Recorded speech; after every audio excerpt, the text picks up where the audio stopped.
Je pense qu'aujourd'hui, nous sommes en train de vivre tous les maux que le pays, en tout cas, referme, ou que le citoyen mauritanien est en train de vivre. Dans un passé très récent, la Mauritanie a connu des événements très douloureux qui ont fait qu'il y a eu un écart entre les communautés mauritaniennes. Et aujourd'hui, avec l'avènement des droits de l'homme, donc il y a eu plus de revendications. Il y a eu donc des populations mauritaniennes qui ont été déportées de leur propre pays, et on assiste aujourd'hui à des Mauritaniens apatrides dans leur pays. Le problème d'état civil, le problème d'esclavage, le problème de la cohésion sociale, le racisme d'État, je pense que je ne peux même pas tout énumérer. Mais tout cela, ce sont des mots au niveau de notre société.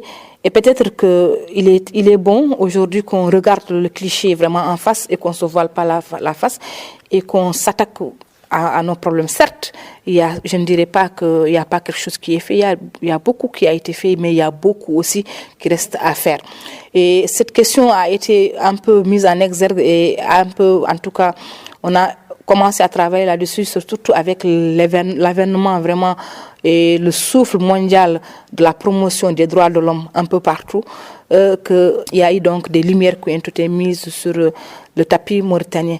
Bon, le tapis mauritanien aussi est très complexe. De vue de l'extérieur, tu as l'impression que tout va bien. C'est difficile de savoir qu'il y a tous ces problèmes-là au niveau de la Mauritanie.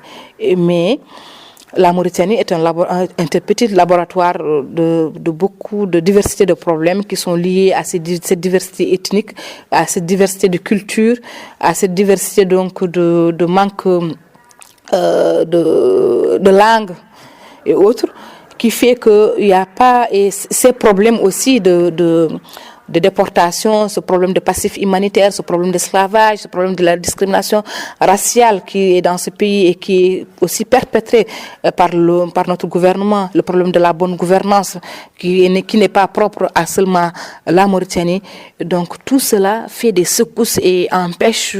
Et aussi, il faut dire que dans ce système, peut-être que cette forme de cohabitation arrange certaines personnes qui sont un frein donc à l'avancement ou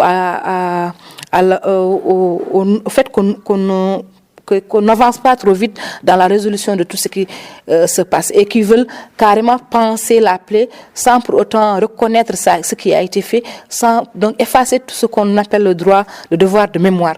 Or que si vraiment nous voulons évoluer et que nous voulons que nous évoluions bien, nous devons accorder beaucoup plus d'importance à l'histoire qui va nous servir donc de phare, de guide, de feuille de route dans ce que nous allons faire dans l'avenir pour ne pas retomber dans ce qui est passé. Donc l'histoire n'est pas, même si elle est sombre, elle a ses avantages. C'est qu'on doit tirer donc de cette histoire l'avantage et avancer vers l'avant. Mais on ne peut pas tout simplement quand même penser les choses sans faire la justice, sans faire le devoir de mémoire et dire non, on va refaire une autre Mauritanie. Non, c'est les mêmes Mauritaniens qui sont là. Parce que même si quelqu'un, son grand-père est mort, quelque part son oncle a été tué, ou sa tante a été déportée, ou il est issu d'une famille esclave qui a vécu l'esclavage, ou une famille de maîtres, parce que même les autres, partout il y a des problèmes. Donc il faut qu'on reconnaisse notre diversité, qu'on reconnaisse nos problèmes, qu'on les recense, qu'on les mette sur la table plus, et qu'on les traite mieux que c'est fait aujourd'hui, et on tire des leçons et on fait comme ça se fait dans des autres pays. C'est-à-dire que de leur passé douloureux, ils puisent l'essence, la force pour mieux décoller, et décoller pour longtemps aussi, et atterrir là où vraiment tout le monde va nous admirer.